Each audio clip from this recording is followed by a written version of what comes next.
নমস্কার, আমি সীমা kitchen with village চ্যানেলে আপনাদের স্বাগত। আজকে আমি আরও একটা নতুন রেসিপি নিয়ে চলে এসেছি। আজকে আমি এই পাবদা মাছগুলো সরষে পাবদার রেসিপি আপনাদের সাথে শেয়ার করব।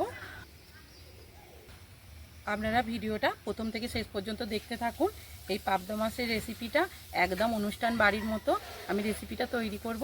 তো চলুন, মাছগুলো বেছে ধুয়ে পরিষ্কার করে রান্নার কাছে চলে আসছি। মাছগুলো বেছে ধুয়ে পরিষ্কার করে নিয়ে চলে এসেছি। এরপরে এতে আমি নুন, হলুদ আর সরিষার তেল মাখিয়ে নেব। পরিমাণ মতো নুন দিয়ে দেব, পরিমাণ মতো হলুদের গুঁড়ো দিয়ে দেব,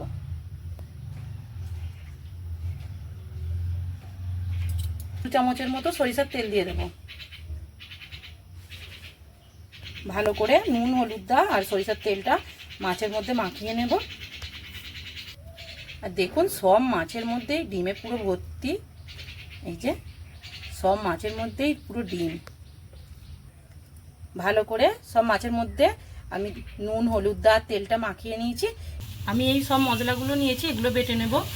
2 চামচ কালো সরষে নিয়েছি, 2 চামচ সাদা সরষে নিয়েছি, কয়েকটি যে কাঁচা লঙ্কা নিয়েছি, টমেটো নিয়েছি, আদা নিয়েছি, আর পোস্ত এখানে, আর 2টো কাজু বাদাম নিয়েছি। এইগুলো সব আমি শিলেতে বেটে নেব। কালো সরষে, সাদা সরষে, পোস্ত, কাজু বাদাম, এগুলো সব আমি একসাথে বেটে নেব।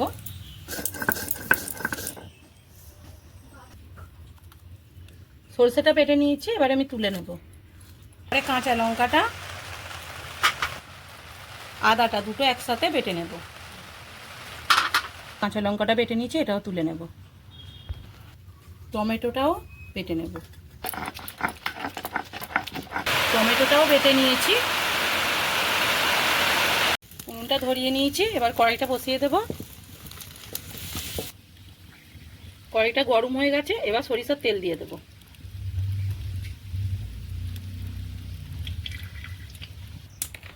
তেল গরম হয়ে গেছে, এবার আমি মাছগুলো একটা একটা করে দিয়ে দেব।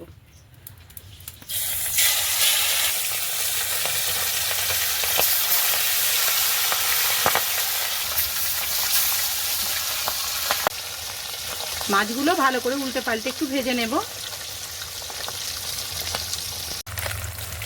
মাছগুলো ভেজে নিয়েছি, এবারে তুলে নেব।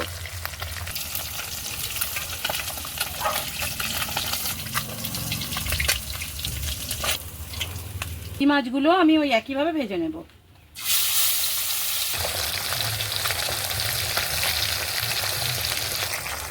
বাকি মাছগুলো ভেজে নিয়েছি, এগুলোও তুলে নেব।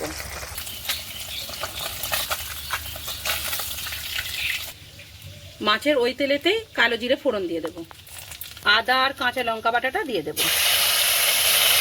আদা আর কাঁচা লঙ্কাটা একটু ভেজে নিয়েছি, এরপর টমেটো বাটাটা দিয়ে দেব। টমেটোটা ভালো করে ভেজে নেব। যতক্ষণ এর কাঁচা গন্ধটা আছে ততক্ষণ কিন্তু একটু ভালো করে ভেজে নিতে হবে। সরষে, পোস্ত আর কাজু বাদাম ওটা বেটে রেখেছিলাম, ওটাও দিয়ে দেব।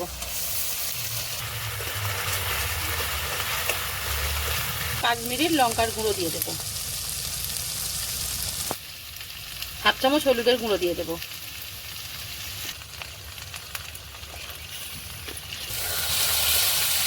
মশলাটাতে অল্প একটু জল দিয়ে দেব।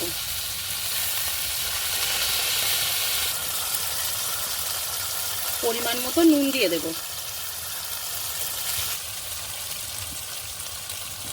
স্বাদের জন্য অল্প একটু চিনি দিয়ে দেব। মশলাটা থেকে তেল ছেড়ে গেছে, এবারে আমি জল দিয়ে দেব। এরপরে মাছগুলো দিয়ে দেব।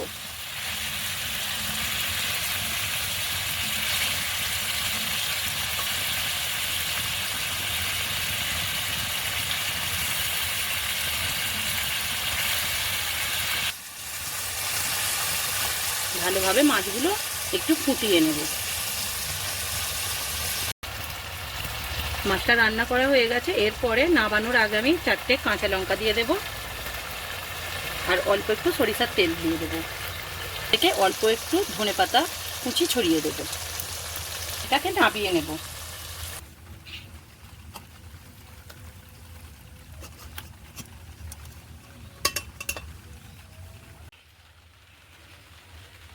সর্ষে পাবদাটা তৈরি করে নিয়েছি। আর এইভাবে সর্ষে পাবদাটা কিন্তু তৈরি করলে দারুণ খেতে হয়। আপনারাও এইভাবে সর্ষে পাবদাটা একদিন বাড়িতে অবশ্যই ট্রাই করবেন, দারুণ খেতে হয় আর একদম অনুষ্ঠান বাড়ির মতো। ভিডিওটা যদি ভালো লাগে লাইক করবেন, কমেন্ট করবেন, সাবস্ক্রাইব করে আমার পাশে থাকবেন। আর আপনারা সকলে ভালো থাকবেন, সুস্থ থাকবেন। ভিডিওটা আমি এখানেই শেষ করছি। নমস্কার।